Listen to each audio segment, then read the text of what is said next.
He's gone. You were so slow. How could you? Keep going. How could you? Keep going. Ignore the pain. I told you it was to trick you. I told you. Where are you going? Up. See, there's nothing to follow. Come on.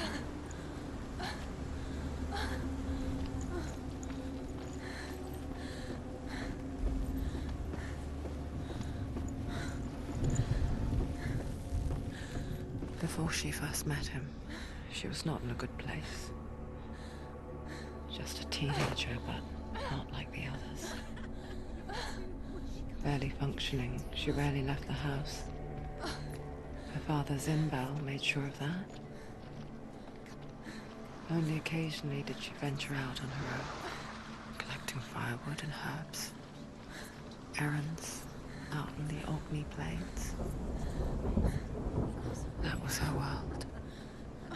Like this one. Barren and lonely.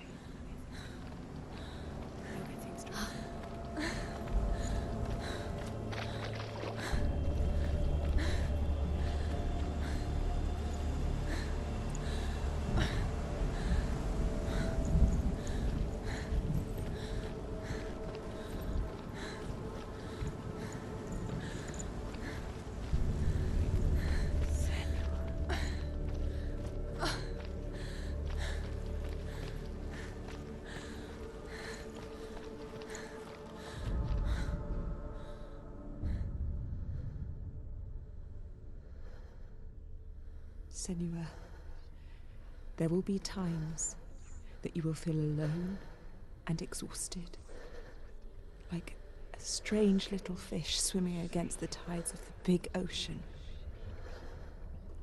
But have the faith to let go and let the tide carry you away. Because the whole ocean is your home, and it does not ask you to swim against it.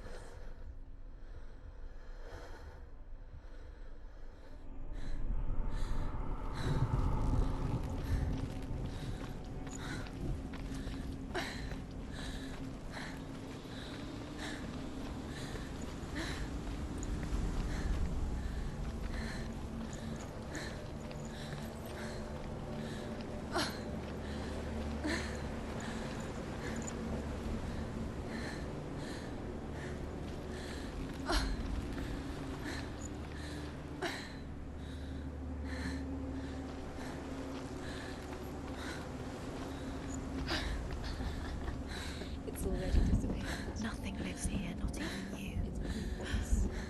It's in your mind. You think you can see it, but it's in your mind. There he was. The lone figure of a boy. Swordplay under the shade of a tree. She remembers the first time she saw him. To her young eyes, he moved as if dancing. And the world danced with him.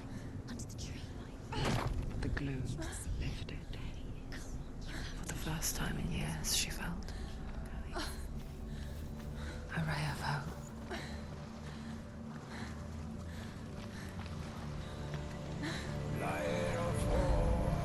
The Northmen tell of a great hero. His name is Sigmund. His father's hall was built around a great tree, and one day, Odin comes and thrusts a sword into the tree, a gift to whomever can release it. Many try, but the sword only comes out at Sigmund's touch. His brother-in-law, King Siggeir, wants it, but Sigmund refuses it, so King Siggeir plots revenge. He invites Sigmund and his brothers to a feast, but when they arrive, they are met with an army, not a warm welcome. King Siggeir captures Sigmund and his brothers, steals his coveted sword, and readies them for execution.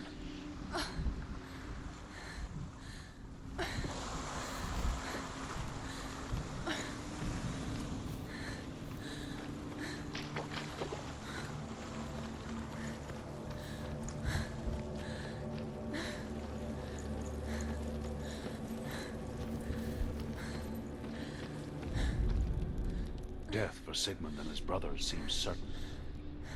But the king's wife is Sigmund's sister, and she begs for mercy and implores the king to chain them up instead. He agrees. Not for mercy, though, but because he plans an even more cruel and lingering death. Chained to a tree in the forest that night, a she-wolf comes and devours one of Sigmund's brothers. She returns, ravenous, night after night, until only Sigmund is left. The next day, Sigmund's sister sends a servant with honey to smear on Sigmund's face. But to what end? Well, that night, when the she-wolf appears again, you'll never guess what happens.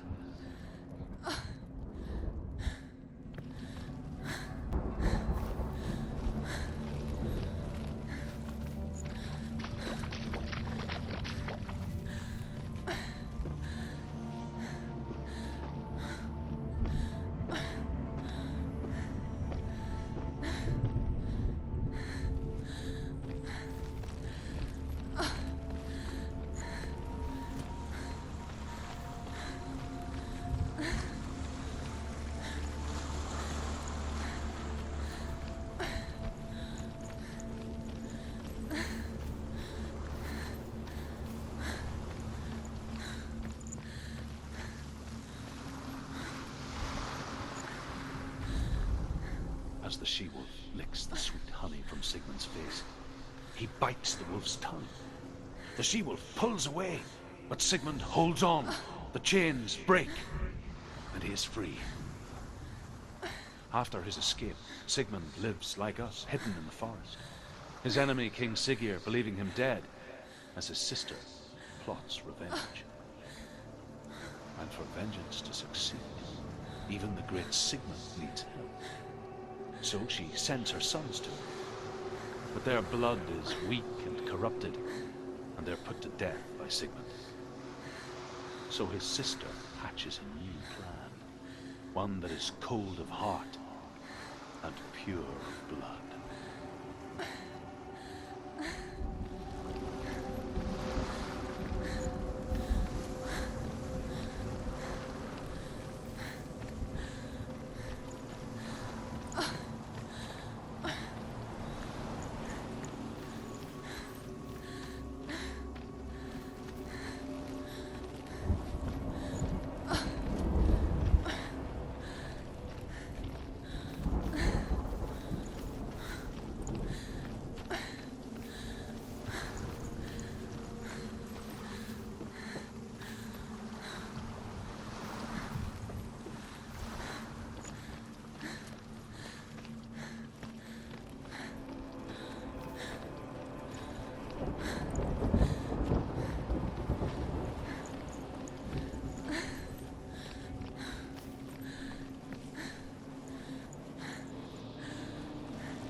Day after day, watching from afar, she mimicked him, perfecting her own secret dance,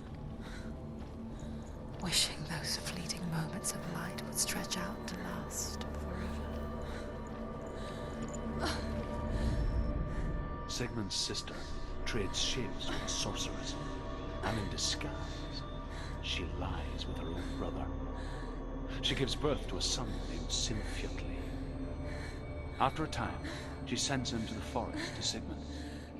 He tests the boy and finds him strong and fearless, and so they go to take their vengeance on King Siggeir. But luck is not on their side. They're captured, and Siggeir has them buried alive.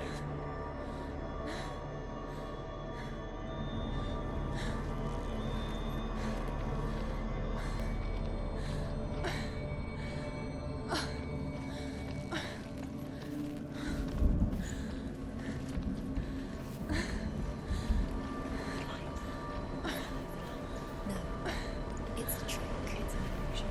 It's not real. It's different. You want to believe it's real, but it's a trick.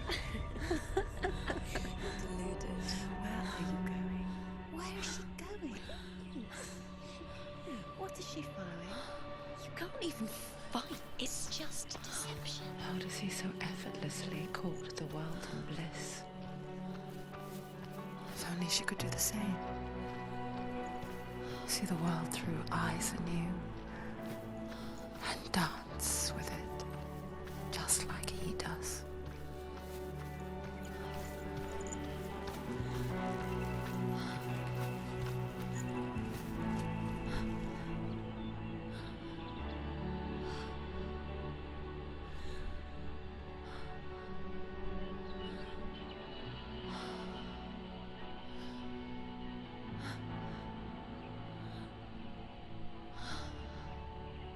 What's your name?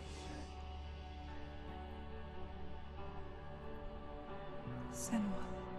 I haven't seen you before. I don't leave home much. Oh, Senua'S daughter. I have to go. Wait. Who taught you to fight like that? No one. No one. Well, I watched you, and You learnt all of that from watching me? You should become a warrior, you know. me?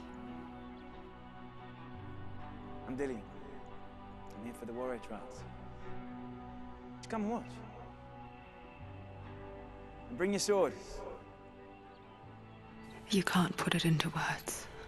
That moment when you look into the eyes of the one who is supposed to reassure you, make you feel safe. It only takes an instant. Fear swallows you before you have a chance to make sense of it. And darkness becomes a part of who you are. You killed him. But her world changed the day the Northmen took him from her. Senua knows that there's no going back to how things were. That there's nothing to go back to at all. Stay still, stay quiet, hide, don't tell her. Their gods can see into your mind. They will use this power to destroy They you. won't stop me. I can still feel him. Whatever's left of him, they will never let him go. I'm not gonna let him rot here! You're the one rotting here. Leave me alone! You will die here, No! and all your suffering will have been for nothing. Shut up!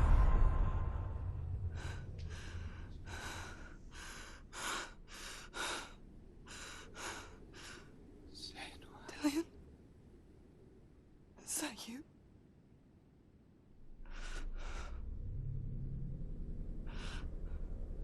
I'll find you, my love. I promise.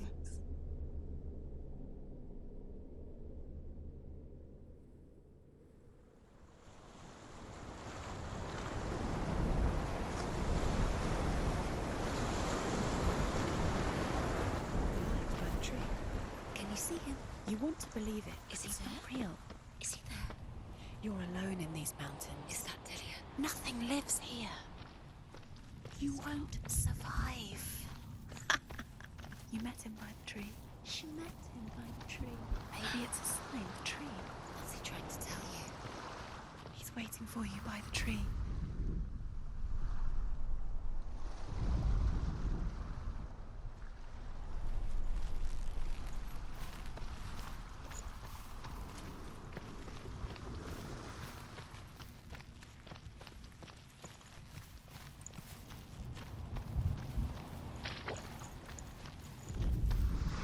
As Sigmund and Sinfjotli are being buried alive, Sigmund's sister throws an armful of straw into the grave mound. Hidden in the straw is Sigmund's sword, the gift of Odin. They cut their way out of the grave mound and set fire to Siggeir's hall. The king burns to death. Sigmund calls to his sister to come out so that she may live and be honored. She does come out, but only to tell him the truth. That she had slept with him, her brother, to beget a strong avenger. I am not fit to live, she says, and walks back into the fire. Strike vengeance from your heart, Senua, as there is always a heavy price to pay.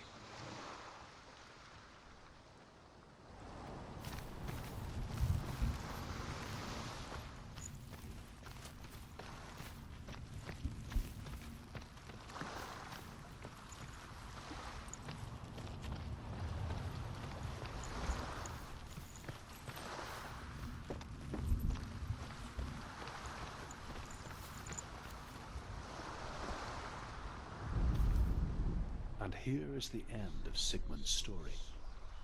He was a fierce and great warrior who fought many battles. But one day, an old man came onto the battlefield. Although shadowed by a hood, Sigmund saw that he only had one eye. The man raised his spear, and Sigmund struck at it with his sword, but the sword shattered into pieces. Sigmund then knew that this was Odin, and thus that victory could not be his. He bowed his head and accepted his end. Dying, he tells his wife that she is with child, and that her son will one day make a great weapon out of the fragments of his sword. The sword named Gram.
Imagine a sword that can slay gods.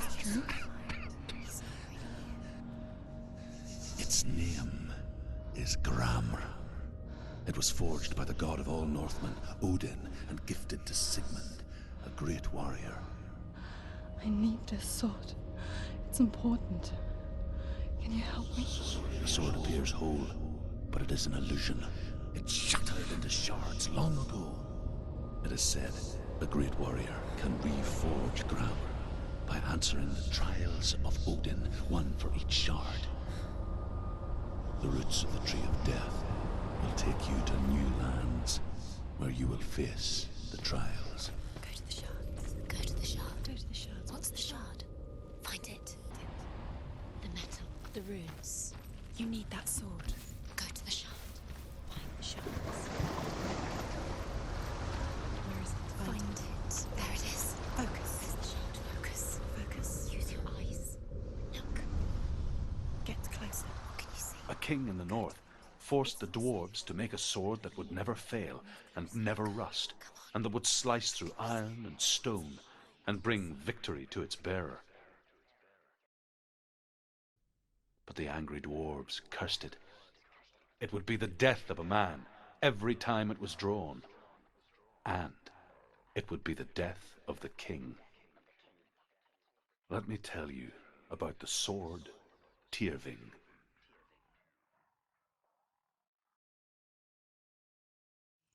I don't recognize this place. Where are we? Where is she? It feels wrong. Where are we now? Burial mound. So strange that we go to such lengths to bury death. Something so very ordinary, inevitable. It's as if we conspire to hide death, because we have no answer for it.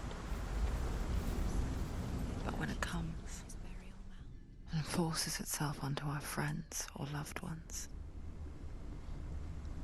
then comes the reckoning.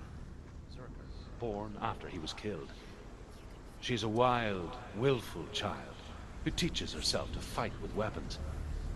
When she learns where her father is buried, her only desire is to reclaim the treasure buried with him, but above all, the sword, Tyrving.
Dillian, I'm here. I'm here for the trials. Like when we find first met, remember?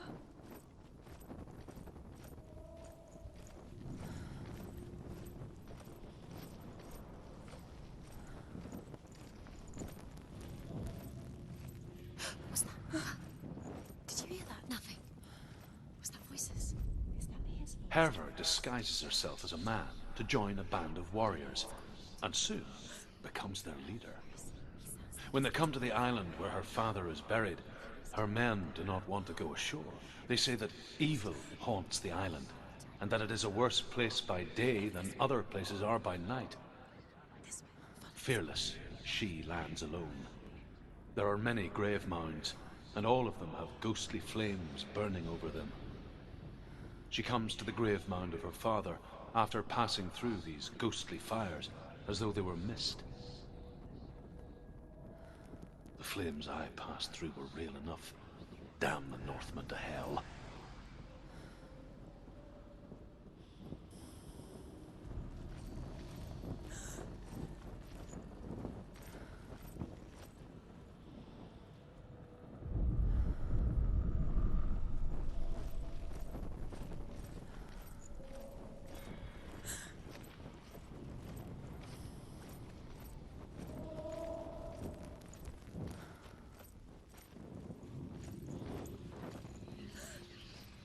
Don't touch the walls. You don't know what they might do.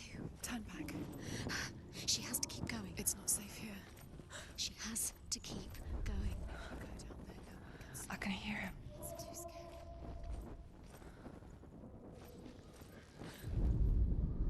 Within the burial mound, Herver calls on her father to wake from death and bring her his sword. She says that it is not seemly for the dead in their grave mounds to bear valuable weapons. Her father answers with words of warning. You go to your doom. Baleful runes surround you. You have gone mad. You have lost your mind. Your thoughts are confused. It is dangerous to wake the dead. Like I said, she reminds me of you.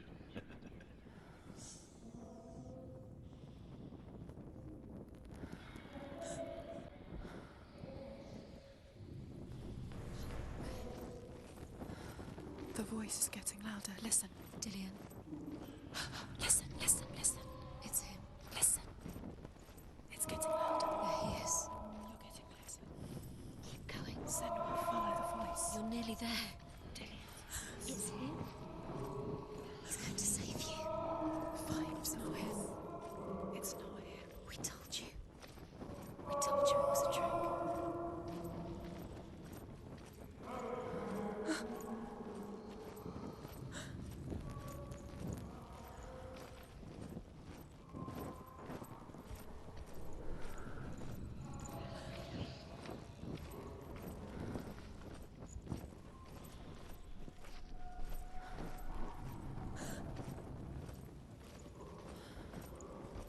That voice doesn't sound like Dillian anymore. What's happening? It's not him, it can't be. What's that sound? The voice is changing. That's not Dillian. Herver ignores her father's warnings. The grave mound opens, and it seems to be full of fire. Again, Herver demands her inheritance, but her father warns her that the sword is cursed and would be the bane of her family. But he relents and brings her the sword. She leaves the island with it, but the curse holds true, and death would follow in the years to come. And so, Senua, the misdeeds of a father have cursed his daughter. What's in there? A secret room. There are bars. How do you get in there? How does she get there? You can't. There's no way in. Find a way. There has to be a way. Find a way. There's always a way. Don't stop now. Don't give up now. Find a way. You're too close to stop. What's in there?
wants me to face my fears.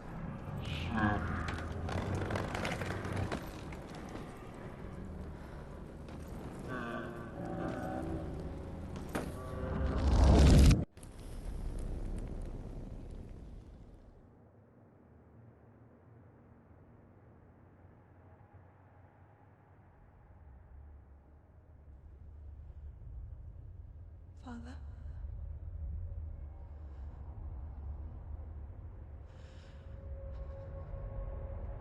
I'm leaving. I've decided. I think it will be good for me.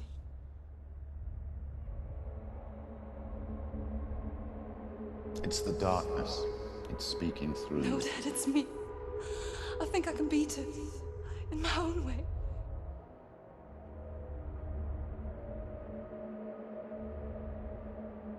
I can see the darkness in your eyes, child. I met a boy. Boy. The chieftain's son. No. He said he could help me. It's a trick. He said I could be normal. Normal. Yes. No boy is going to save you. No one can. When they see the rot growing inside you, No! they will turn their back on you. The gods can only fix you through my hand. You're going nowhere. No. You will not defy the gods.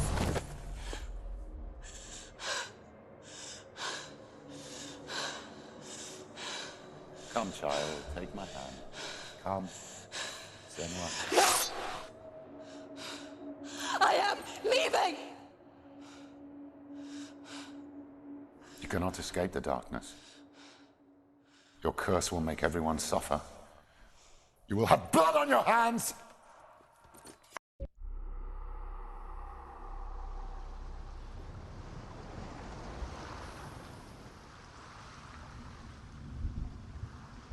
It's done.